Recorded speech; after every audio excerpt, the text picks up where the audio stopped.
For more on Heather McPhee, let's throw it over to the third member of our broadcast team, Shannon Camp. Yeah, thanks, guys. You're absolutely right. If you remember back to 2010, the American women swept here in Lake Placid, leaving little doubt as to who would be in Vancouver. On that podium in 2010 was Heather McPhee. Her spot on the team this year, not so defined. She has a lot of work to do. I asked her about the pressure of making this team. She said she's trying not to think about it, but Sochi's always there in the back of her mind. As for her season so far, she says it's been a little disappointing. She hasn't gotten those results she's wanted, but she's confident if she tightens up her skiing, finds a little more speed, she'll be right there. Remember, she was just 0.03 of a point off the podium in Deer Valley. So guys, expect Heather to go for it today because she knows there's a lot on the line. Thanks, guys. I'm down here with Casey Patterson. And Casey, this is the third time you're meeting Doherty and Lucena in the finals. You guys won the first two, but how does the pressure rise when you play a team that knows your guys' game so well?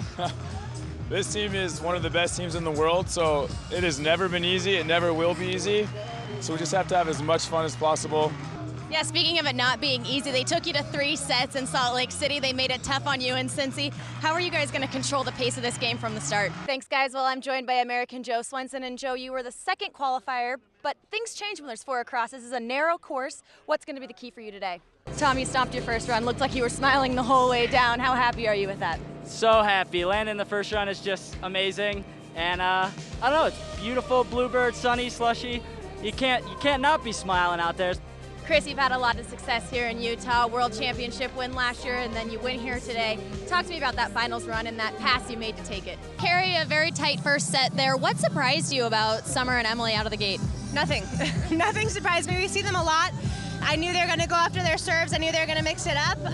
We should have beat them by more points than we did, but I'm glad that we stayed steady.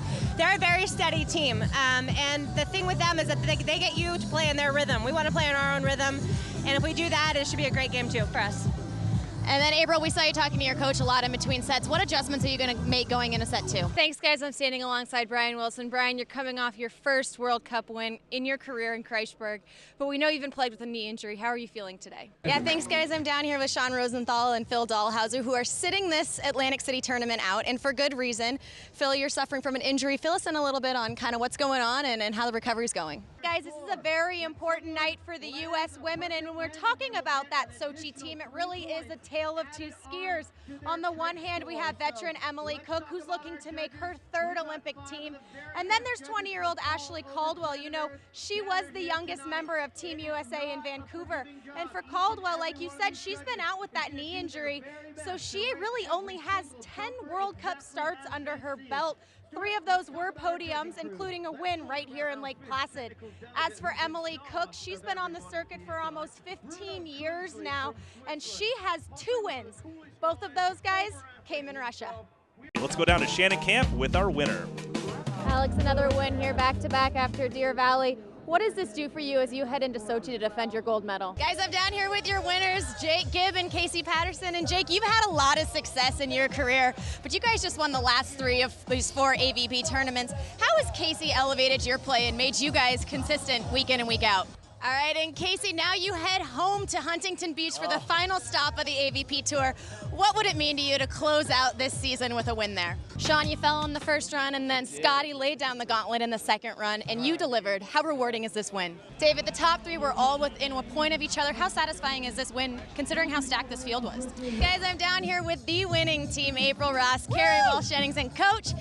April, you guys have won every stop on the AVP this year, but how are you a different team today than you were in your first win this season in St. Petersburg? Oh, wow, that's a good question. And Carrie, a perfect season so far, but we know perfectionists never rest. Yeah.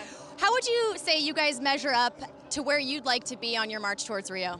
I think we're exactly where we should be. You know, of course, ideally we want to be better and perfect, and we want all that right now, but we understand that the process is the most important part about achieving your dreams. And like April said, we've had ups and downs, and we're a team. We're so strong, and Marcio is, you know, we want that perfection, and he's telling us it's okay not to be perfect. Just work with what you have and fight for every point, and you know, we're gonna be really good, but we need the time to get there.